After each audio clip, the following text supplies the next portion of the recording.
like, who would think that what was happening was actually happening unless someone told you? But it wasn't until I started walking a few blocks away that something about that just seemed odd, and I turned around and I kept on looking to see if there was any police choppers, and that's when I saw the second plane hit. This is the Radio Vagabond. What you're hearing in the background is the water streaming down into one of the two square pools that are located on Manhattan, exactly where the World Trade Center was until exactly 20 years ago to this minute. It's right here at what became Ground Zero, and now it's the 9/11 Memorial and Museum. The museum is located underneath downstairs, and I was just down there and spent a couple of hours walking around. It is so respectful, so unique, and so well done, this museum, and I really highly recommend that you spend a couple of hours if you go there. Welcome to the 9/11 Memorial Museum. I'm Robert De Niro, and I'll be your guide on this tour. And another thing, when you go, make sure that you get the app that goes with the museum, because there are some audio narration. Some of it is recorded by Robert De Niro, who was also in the area when it happened.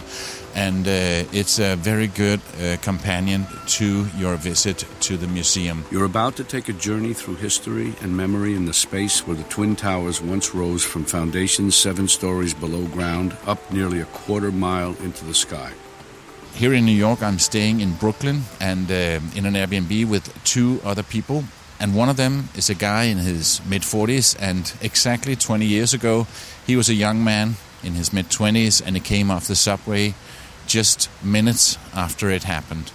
In a few seconds, you can hear Douglas tell his story. My name is Palabo. This is a special bonus episode of the Radio Vagabond.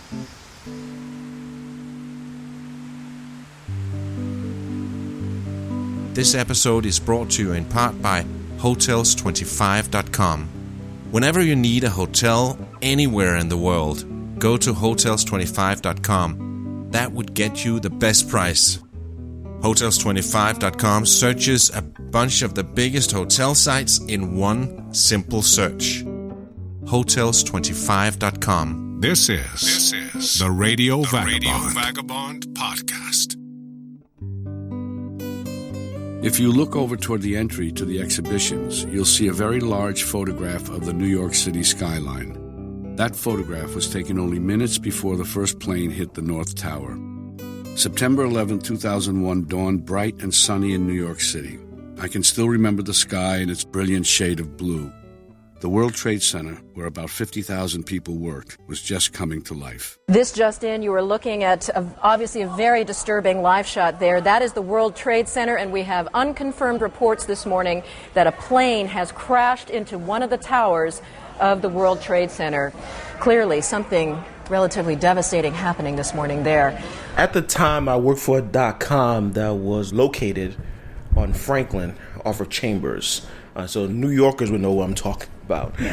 And so that's only like a few blocks away from World Trade Center. So that morning, I was actually supposed to go to One Trade Center because I was an engineer. And back then, there was like a big technology that was kind of new on the scene called XML, XXL. And so given that I was out of college and I was a full-time worker, if you wanted to learn new technologies, you had to pick up books. We had to do a lot of reading.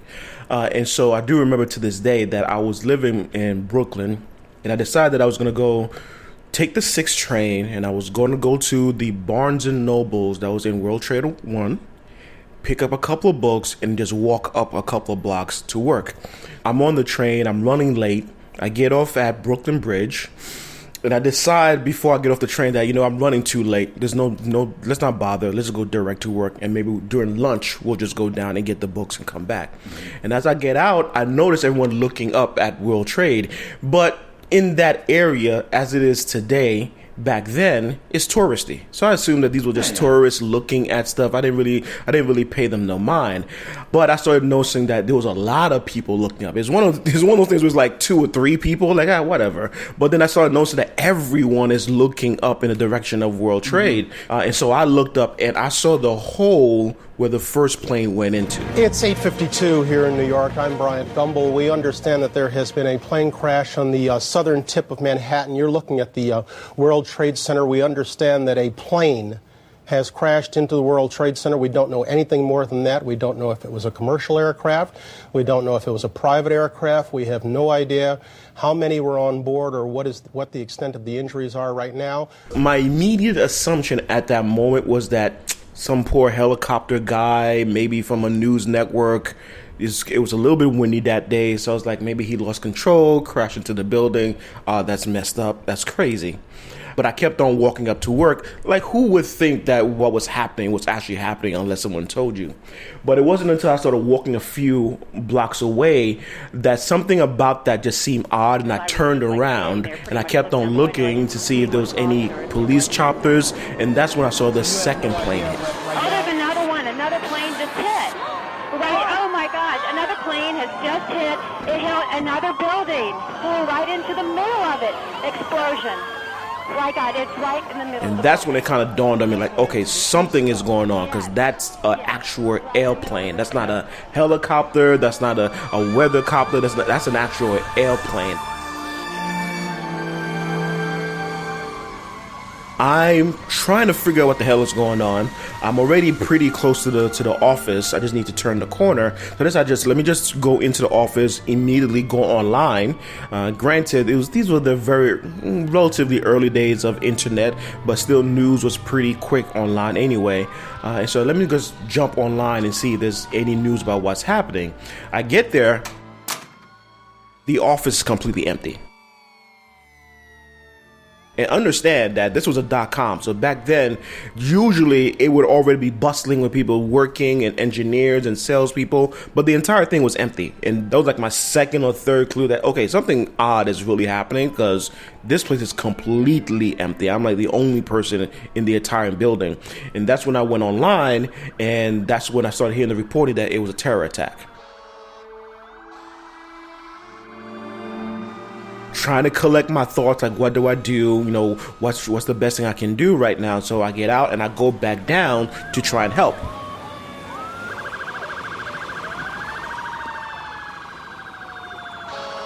Complete chaos, just absolute craziness. Soot everywhere, debris everywhere, people just running around trying to figure out what to do. And I still remember to this day the thing that in retrospect just kind of pissed me off as I was going down there were the people who were taking photos with their cameras. And I'm like, there are people dying and you're over there kind of recording this like it's some kind of, spectator sport event like the US Open or a basketball game. Like, no, there are literally people dying right now. Either get out of here or come and help, but you shouldn't be here with your camera phones and all that kind of stuff just taking photos like it's a freaking family vacation.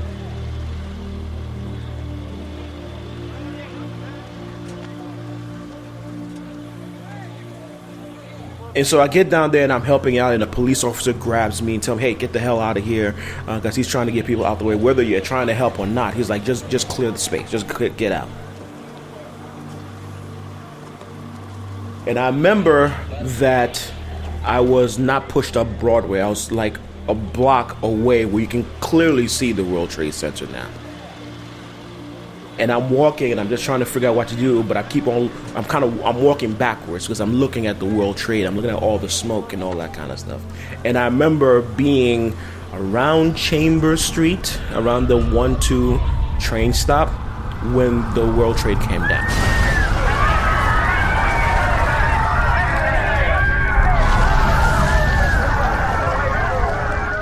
And I remember just looking straight down alley and watching the whole thing come down. And it was one of those life-changing moments where it was like, holy crap, this is actually happening. This is real life right now.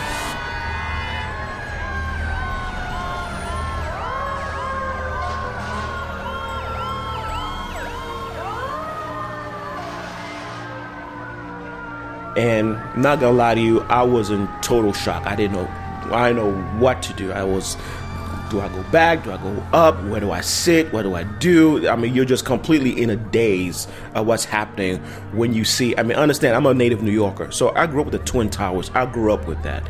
I used to go to concerts there. I used to have friends who would work down there. We would just go and hang out. That was like a hangout spot when we were younger. Even though we lived in Brooklyn, we would just go.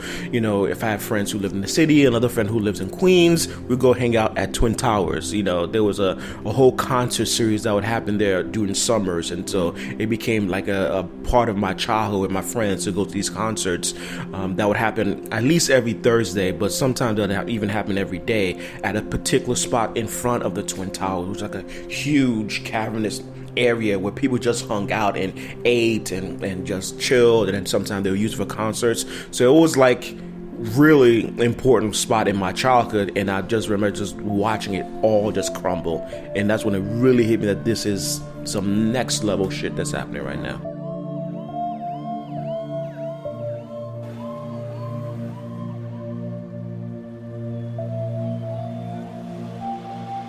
And so we're just walking, you know, when I say we, I mean everyone who's kind of in that vicinity, who just saw what just happened and realized exactly what, you know, the enormity of the moment.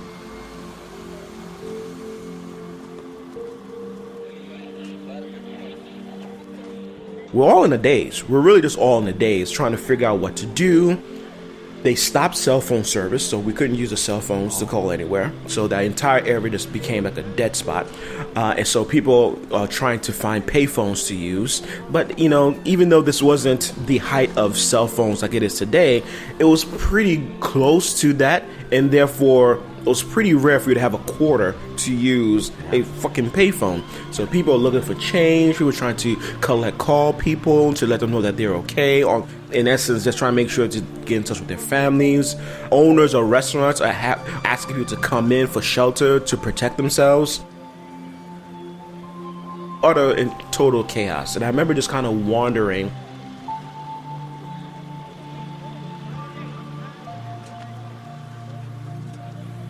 Then I finally realized that I was thirsty, that I had not eaten anything yet. And I was finally starting to feel a little thirsty, and I went inside of a restaurant. They gave me some water. And then I went back out, just kind of walking around, trying to figure out what to do. Let's try and get home. But subways were closed, buses were closed, so we had to walk over the Brooklyn Bridge to get home.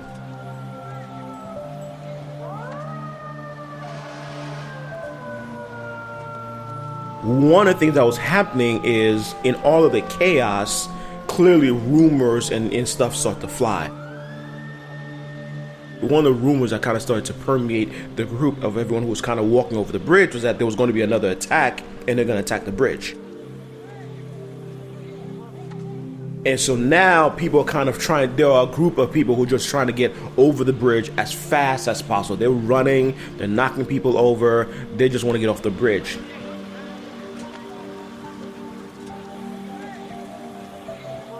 You have no idea what's going on. You're completely, you have no internet. The only way to get news is if you're in an area, or rather in a particular spot with a TV, but we're not. We're clearly over the bridge. And these are just people desperate to get off the island or to go home. So it's just two groups of people, just get off the island, which is get off Manhattan, or you live in Brooklyn and therefore this is the only way for you to get home. So we're walking over the bridge. People are running. People are trying to figure out, what to do. Is it true? Is it not true? They're looking out for planes and all that kind of stuff. I'm not gonna lie to you. I'm walking at a hurried pace, but I'm not running either, because there's a part of me that's like, it didn't sound right that they would, come after a bridge per se, but in retrospect, it could have been totally true. It could have been totally true. Like you said, it's a landmark area, and if they're using planes, what's to stop them? It's not, there's no force field around the bridge.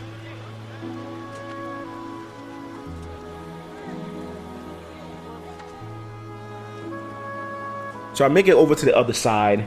Thankfully, back then, I lived in Crown Heights. So Crown Heights, Brooklyn, once you get off the Brooklyn Bridge, if you're walking, it's about maybe another 30 minutes for you to walk home. And you have to walk. Again, there's still no buses, still no trains, everything's shut down. So I have to walk the 30 minutes. To this day, I don't even remember that space of walking, getting off the bridge and making it to my friend's house, because you're completely in shock, in a daze.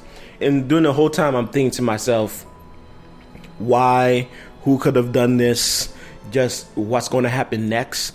You know, are they gonna come for buses, or they come for trains? You know, a part of me started thinking about all the other really vulnerable spots that they can come for, in addition to the Twin Towers. And, you know, eventually I made it home, and I told my mom that I was okay, because, you know, we were still living together at the time.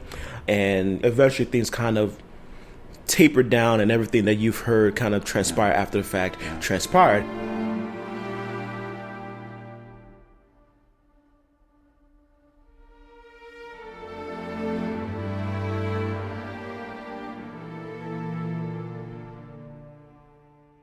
In Brooklyn, there's an area called the Brooklyn Promenade, which is basically one big boardwalk that looks over into the city.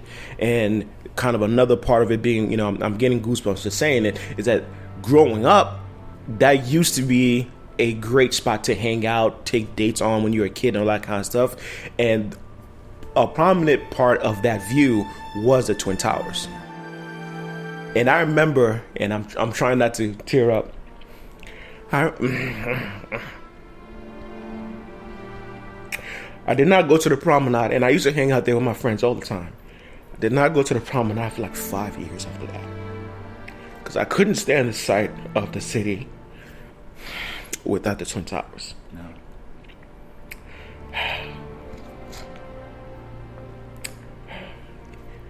And I remember when I first went back, I just cried, because I grew up with those towers, you know. And, you know, this is true for everyone. I think New Yorkers sometimes may overblow this a little bit, but where you grew up is a part of who you are. And there are specific things and specific locales that are important to you, especially in your childhood. And so it took me years to go back and to just look at the city. And so that's why when you said, hey, I'm going to the 9/11, I'm like, I'm not interested. You've never been there? No, I've never been to the memorial. Yeah, it's definitely one of those things that I try not to think about often. And yeah, you know, I'm to this day I miss the Twin Towers, because it was iconic New York.